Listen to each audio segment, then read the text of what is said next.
Le parc jurassique de Michael Crichton. Introduction.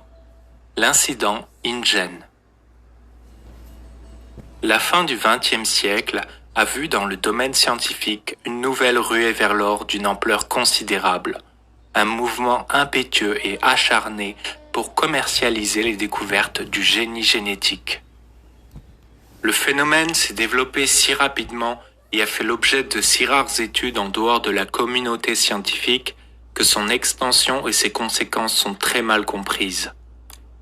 La biotechnologie annonce la plus grande révolution de l'histoire de l'humanité. Dès la fin de la décennie, ses applications dans notre vie de tous les jours dépasseront celles du nucléaire et de l'informatique. Selon les termes d'un observateur averti, la biotechnologie va transformer tous les aspects de la vie humaine, soins médicaux, alimentation, santé, loisirs, jusqu'à notre corps. Plus rien ne sera comme avant.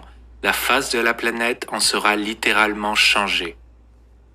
Mais la révolution biotechnologique diffère sur 3 points essentiels des précédentes transformations scientifiques. Premièrement, elle a une large base.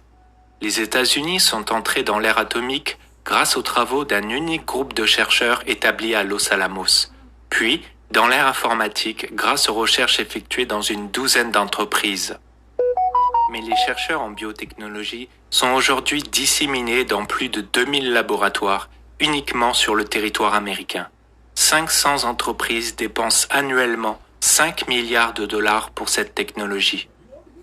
Deuxièmement, une grande partie de ces recherches a un caractère futile ou manque à tout le moins de sérieux.